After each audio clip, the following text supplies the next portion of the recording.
Woodall and Jim Neely. Second up, round 6. Straight into action, the 31-year-old Scot, Gary Jacobs. An array of titles from Scottish right up to WBC International and IBF Intercontinental, a title he won a year ago against the Panamanian Edwin Murillo.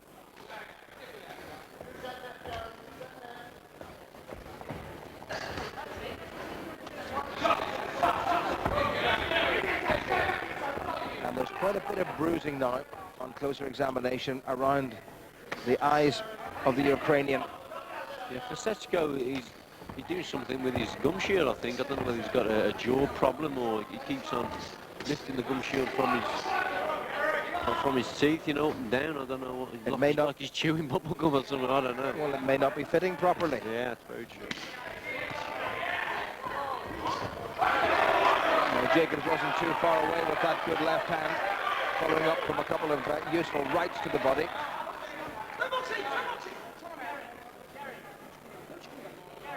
So he's been sent to the corner, Gary Jacobs, to the neutral corner, and a little bit of trouble with the lace from the Ukrainian. And that sort of thing really shouldn't happen. Gloves shouldn't come undone. They should be put together properly and then take up. And I think Fesechko will be quite glad of that little bit of a break. And once again, the Ukrainian not altogether happy with his gum shield. He's trying to tie Jacobs up. And Jacobs too crafty for that. Good combination from Jacobs. This Russian is living very dangerously with his mouth wide open like that. That's how people get a broken jaw. He's got to watch what he's doing. Jacobs is starting to pile on the pressure now. Good work from Jacobs, better round. And once again has that disconcerting habit, Gary Jacobs, of often ducking into a punch. That's just his southpaw style. He's low and he's crouched, and he's certainly anything but square. He's almost at right angles to his opponent every time.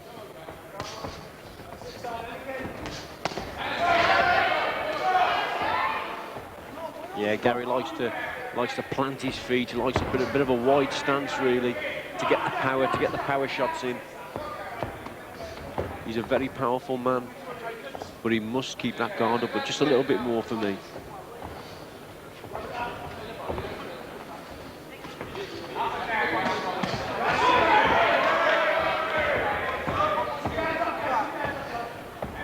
Half a minute to go.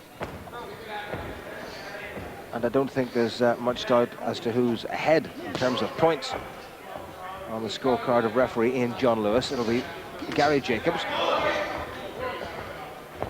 I don't think he's lost a round. This will have done him good. Apart from the cuts, it's been an excellent workout for him. He's tried all his moves, all his shots. He's been able to open up, and the guy's still there, so it's a good workout.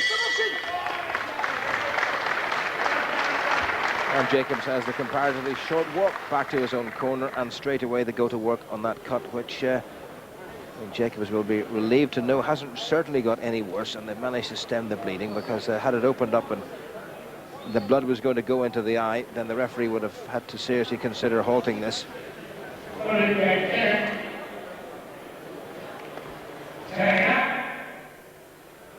Round 7.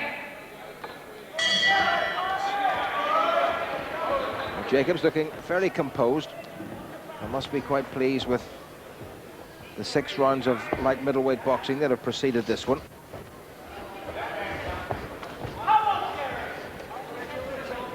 He was finding it very difficult to make welterweight, and perhaps puts the problems in making that particular weight limit down to his loss against Charpentier.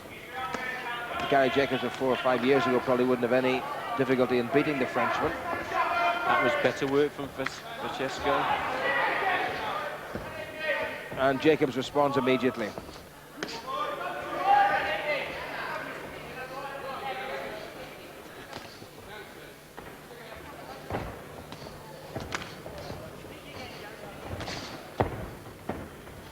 Jacobs rushing in, and not too fussy where he put his elbow there.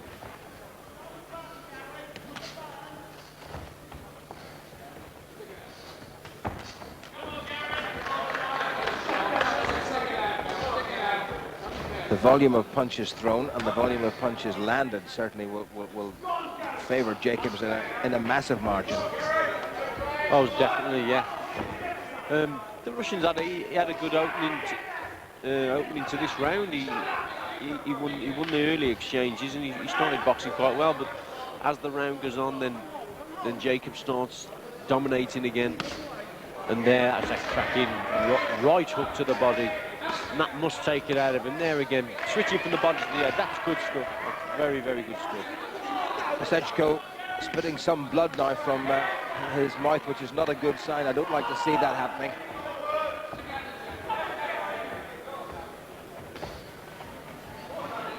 He's a pretty tough customer. He's a tough fella. So like a lot of these Eastern Bloc countries that used to be Eastern Bloc, you'd never heard of these guys. And as you say, that they're thrown from the amateurs straight into 8-3s. I mean, it really is amazing. But to be fair, certainly in the old days, an awful lot of them stayed amateurs till they were 26 or 27, and they fought like professionals. So many were involved in various branches of the military service in what was the old Soviet Union, and had almost professional regimes. Half a minute to go. Jacobs now still looking very comfortable. It's been a good, well-measured, well-paced fight as far as he's been concerned. Jacobs sensing, I think, that he can take this fight. He can end it a bit earlier. The Russian is definitely tiring.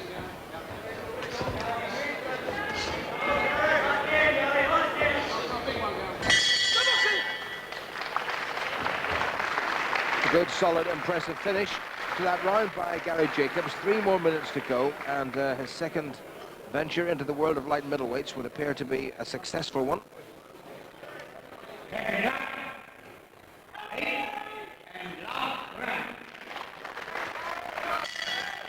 A nice little pat of acknowledgement by the pair of them, and straight down to business, because it is a business. Oh, without a doubt. The Russian got through there with a couple of good jabs, and that's been his best punch, he's got to be said. I think he's caught Gary Jacobs with some lovely jabs tonight. He's been first to the punch on a few occasions, but he's never had any real power to back it up with, and that's when I think Jacobs, he's got the power, and he's delivered the best shots.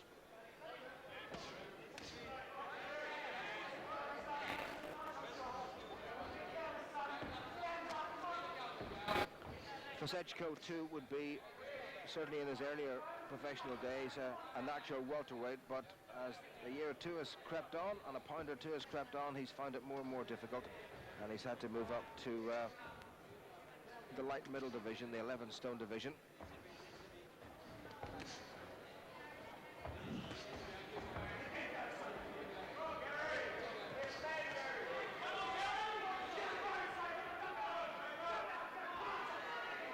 Jacobs switching momentarily from southpaw to orthodox, and that right hand round to the body has been a very good punch, and Fesechko must be in pretty good condition, because those thumps round the side, especially to the lower rib, really can take the steam out of you. Too true. He's a pretty fit guy. He's took a lot of shots tonight, very hard punches downstairs, and they normally slow you right up, so he's lasted the distance well, and he's come back, and he's scored on some occasions, and he's looked very good at times. But it's been a good workout for Jacobs. He's dominated the fight. The cut was a bit, he couldn't have done with that cut. That's a bad thing. But apart from that, it's been a good workout for him.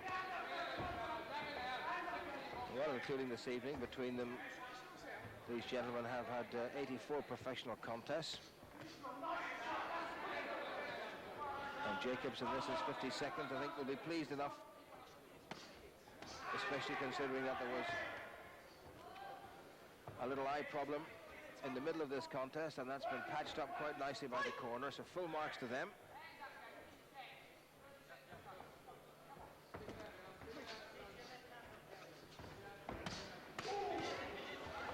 And there'll be Certainly a few light middleweights around will not want to step into a ring with Gary Jacobs on this particular form.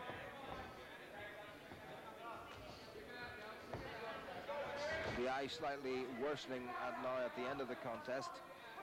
I don't think Jacobs is going to be terribly bothered by it, but certainly long-term he might. And once again, a little interesting bit of footwork. Jacobs just getting his foot outside. Good finish to the round, Jim. Good finish to the round for Jacobs.